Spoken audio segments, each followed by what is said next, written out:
Iha, ikaw ba yung asawa nung namatay? Ay, opo, ako po. Bakit po? Gusto ko lang sabihin na mamaya sa libing bawal kang kasunod sa prosesyon ng patay. Ay, bakit po? Pasensya na Iha kasi 'di ba pamahiin na kapag daw kasunod sa prosesyon ng patay yung asawa, maaari daw na siya yung sumunod na mamatay. Maigi na yung nag-iingat. Ay, opo nga, mas mabuting sundin na lang po, no, kaysa may mangyari pang masama. Sige po, gagawin ko po. Oo, kaya siguro dumaan ka na lang sa ibang lugar para makapunta dun sa sementeryo. Wait lang po, wait lang po. Hello, ate! Oh, hello, bakit? Ano ba, nasan ka na? Ililibing na tong asawa mo, oh. Pasensya na ka mo kasi may sinunod pa akong pamahiin na dapat dumaan muna ako sa ibang lugar para makapunta sa sementeryo. Hintayin ka mo ako dyan mga 4 hours. Ayan, yan yung taya ko, ha. Ano yung sa'yo? Ayan, yan taya ko, ano. Game, 1, 2, 3. Ano, tala mo, wala ka na, wala ka pala, dalawa. Malupit. Hoy, ba't ba ang iingay nyo dyan? Alam mo, nagpi-flip top kami dito. May ingay-ingay nyo dyan eh. Hindi na nga namin marinig yung mga sinasabi namin. Bakit? Inyo ba tong kalye? May pangalan nyo? May pangalan nyo, ha? Wala naman kayong alam. Puro pogs lang naman alam nyo. Wala kasi kayong alam. Nagpo-pogs kami kasi sawa na kami sa flip top na yan. Di sige, dilaban na lang tayo ng flip top, ano? Para malaman, para magkaalaman kung talaga nagpi-flip top kayo dati, ano? Sige, ano? Kami pa tinakot mo, ha? Kami unang banat. Nakita ko, kuya mo, bumibili ng Colgate, sinapak ko, talsik sa gate! Ano? Yun na yun, wapek, o eto, paano mo nalaman? Pet mo may gulaman! Kayo nga, papangit ng inyo, laos na yung mga yan, o eto, inutusan ko kayo bumili kahapon ng Choco Mucho, pag uwi nyo, sinapa kayo ng 3 macho! Wala! Ayan, announcement po, announcement! Ano ba yun? Ayan, magkakaroon po tayo ngayon sa ating barangay court ng libreng tule, kaya inaanyayahan po namin yung mga bata dyan na hindi pa tuli na magtungo po sa ating court upang matulian na. Ayun pa, yung mga yun. Sunduin nyo na po. Ayun! Tara na! Nak! Nay! Bakit? Mamaya bago ilibing yung lolo mo, kunin mo yung pera sa kamay niya, ha? Ha? Grabe naman, bakit kukunin? Kasi pamahiin daw, swerte daw yung pera na yun. Dali. Ay, totoo, Nay? Sige. Lo, tabi-tabi lang po muna, ha? Kukunin ko lang po yung pera kasi sabi po, swerte daw po yun. Hoy! Anong swerte? Walang makikinabang na swerte ko hanggang sa huli kong hantungan. Dadaya ng mga to, swerte. Ako na nga tong namatay, aagawan nyo pa ako ng swerte.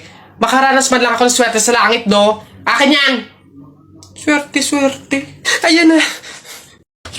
Napagod ako dun na nakahabol kaya si Buboy tsaka si Jepoy. Ayan na! Ano, ba't ang yayabang nyo dyan? Joke lang naman yun. Wala, laban na lang tayo ng flip top para malaman ko sino talaga mas magaling. 2 versus 2, ano? Ano? Ako si Duterte, ikaw si Bato. Ako presidente, ikaw kalbo! Ano? Sabi ni Peter Pan, walang taong mahirap. Nakita kita kahapon, tumatay, hirap na hirap! Talo na! Eto, ako si Spider-Man, ikaw si Batman, ako may sapot, ikaw support! Ano ako naman, flip top kayo ng flip top, sabi kayo ng sabi, wala naman kayo mga bebe! Meron kaya akong bebe? Sige nga, sino? Eto! Ako'y tinamaan, puso'y tinamaan, sadyang ikaw lang ang tanging dahilan. Walang iniisip, walang nalalaman, hindi ikaw lang pagkat ikaw ang mahal. Ano ba yan? Ayan na naman sila! Tara! Gagi mga pare, gutom na ako, ha. Tara sa BGC, restaurant tayo, ha, mga tol. Tara. Uy, gago, same pare. Yung stomach ko, it's hurt pare. I'm gonna die. Tara na. Kain na tayo. Dito. Ano ba mga pare? Good day mga sir. Can I have your order, please? Ano na lang, 3 hamburger, 3 spaghetti, 1 pizza, tsaka 3 halo-halo. Ang dami yung order mga sir gagi. Gutom na gutom kami, grabe, legit. Sobrang dami kasing shorty ngayon sa BGC. Sobre yun ang dami. Pagod na pagod kami yun, Ayan, 1,534 po lahat. Tanong ko lang din po kung meron kayo mga vaccination card. Vaccination card? Baka pwedeng pagbigyan nyo muna kami kahit ngayon lang, pasensya na po mga sir, hindi po pwede kasi requirement po yung vaccination card dito sa restaurant bago po kumain. Gagi, gutom na kami, consideration naman. My stomach is hurt na, baka naman. Kung wala po kayo mga vaccination card, labas, dali. Bye-bye. Bad trip naman. Tara mga pare, gagi, magkarinderya na lang tayo. Bad trip. Tara na nga.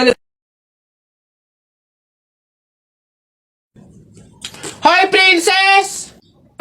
Bakit Lilibet? Anong baon mo ngayon? For sure naman, maiinggit ka sa akin kasi ang baon ko for today, I have chocolate. I have 2 juice. 2 juice to akin lang lahat yan. Tapos, I have 2 Chucky. O sa'yo, anong baon mo? Ano ba yan? Yun na yun. So cheap naman, halos puro inumin. Ako, ang dala ko for today, meron ka bang biscuit? Soft drinks. Siyempre, hindi mawawala yung apple. Tapos, meron din akong baon na pera o meron ka bang ganyan? Oy Bimbo, anong pinabaon sa'yo ng inay mo ngayon? Teka lang, titignan ko. Saging, tsaka suman. Bakit? Yung sa'yo? Saging, tsaka suman? Sarap niya na. Ako, pinabaon sa akin ni inay ngayon. Ano ba? Buko! Ano? Bulok naman ata yan Anong bulok? Hindi kaya sabi ng inay, kakapitas lang daw nito nung nakaraang taon sige na, basta sabay na tayo kumain, magbigayan tayo sige, tara!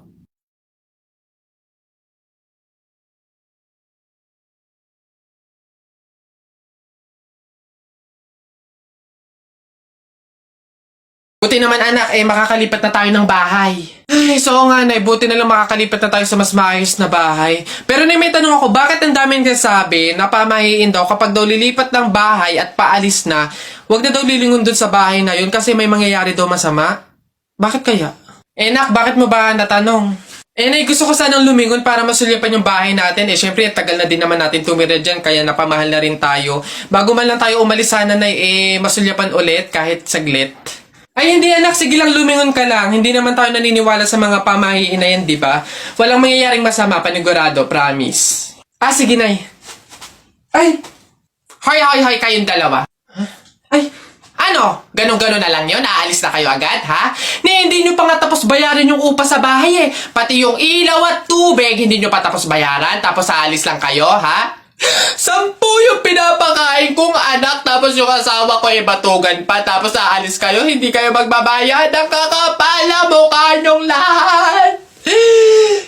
Hindi ako papayag. Balik! Uwi!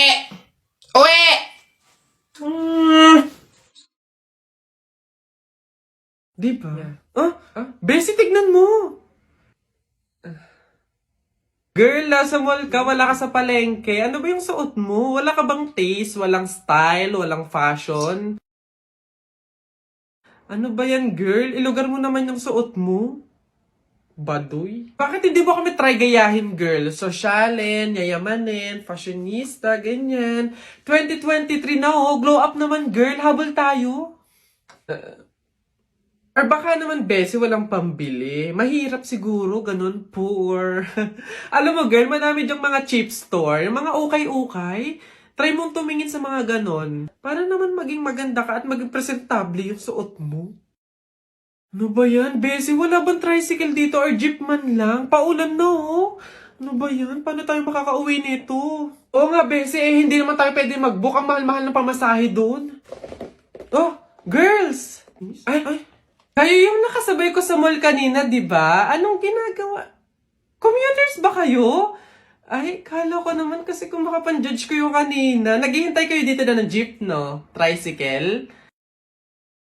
kawawa naman pala kayo. Girls, ha, next time ha, wag kasi kayo man-judge ng kung sinong tao, lalo kung hindi nyo naman kilala. And wala namang issue pagdating sa pananamit. Kayo talaga. Sige na, una na ako ha. Ito kasi yung sasakyan ko.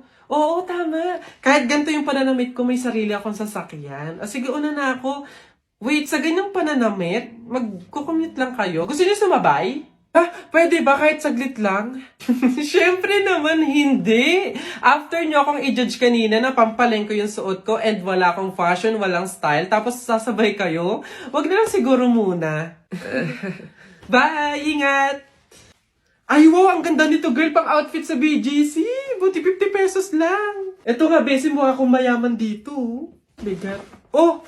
Hoy! Ay, lo! Kayo pala yan, Diyos ko! Nag-okay pala kayo? Akala ko mga branded yung suot nyo. Akala ko ba, girls, sosyalin, yayamanin. Ay, naku. Grabe kayo makahusga sa akin ng isang araw, ha? O sige na. Again, ha, ang buhay hindi nakadepende sa pera at pananamit. Mayaman, mahirap, or may kaya ka, ang mahalaga, wala kang ginagawang masama. Thankful ka na nabubuhay ka sa mundong to, ganun. O sige na, una na ako, ha? Ito kasi mga pinabili ko, ang dami. Ingat! Ba, tagal naman na order ko. Ay, ayun na. Hello, sir. Ito na po order nyo. Oh, ayan. Oh, ayan. Okay na po, 812. Hoy, teka, halika. Ay, sir, ano yun? Bakit dito ako kakain sa daon ng saging? Paltan nyo to. Nasaan ba yung manager nyo? Tawagin nyo nga. Ay, sir, good day po. Ano pong problema dito? Yan kasing service crew nyo, ay dito ako papakainin sa dahon ng saging. Ay, sorry sir, mali yun na ibigay. Dahon ba yun ng saging? Mali, dito pala dapat. Yan. Sa plastic kayo kumain. Ababastos nyo ha, ano ba problema ha? Hindi ko kasi alam kung bakit dito nyo ako pinapakain sa mga to. Hindi mo alam, sir? Tignan mo yon. Ha? O, diba, CCTV? Ikaw lang naman yung lagi naming nahuhuling nangunguha ng mga plato namin. Hiyang-hiya naman kami sa'yo, ang kapal na mukha mo. Naubos na yung mga plato namin dahil sa'yo. Hindi ko alam kung bakit ang hilig-hilig yung manguha ng mga kasangkapan ng mga fast food chain. Tapos magtatanong ka pa kung bakit diyan ka namin pinapakain. Swerte mo pa nga may kakainan ka eh. Kainin mo yan.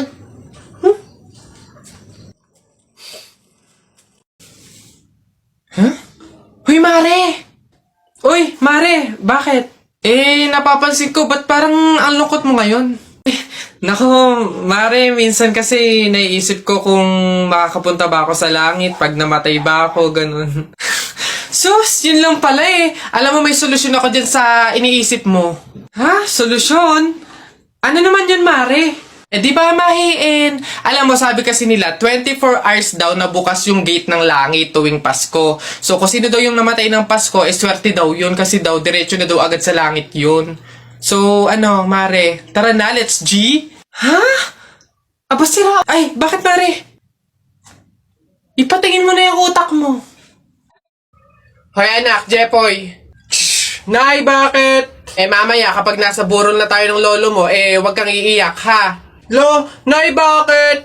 Kasi sabi daw nila, pamahiin daw yon na bawal daw umiyak kapag may burol gawa ng hindi matatahimik yung namatay. Nay, mahirap pigilan yun. Si Lolo yung namatay eh. Sundin mo na lang, basta pag andun na tayo sa burol ng lolo mo, wag kang iiyak.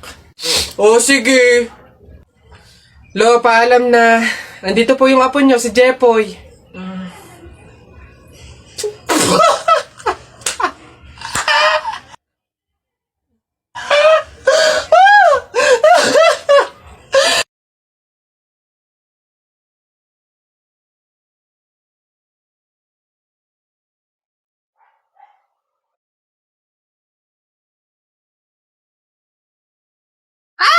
Ikaw yung patay dun sa kabilang kanto, di ba? Huwag mo ako multuhin. Ibabas ko na tong mga to. Nagbaka sakali lang naman ako. Hindi naman totoo. Joke lang to eh. Ang OA mo, hindi kita minumulto, ihingi lang ako. Putik na niyang ilang araw na ako nakahiga doon sa kabaong di man ako pinapakain. Pingin niya ako yan. Ang kunat na naman nito. May dala ka ba dyan tinapay? Hina mo naman.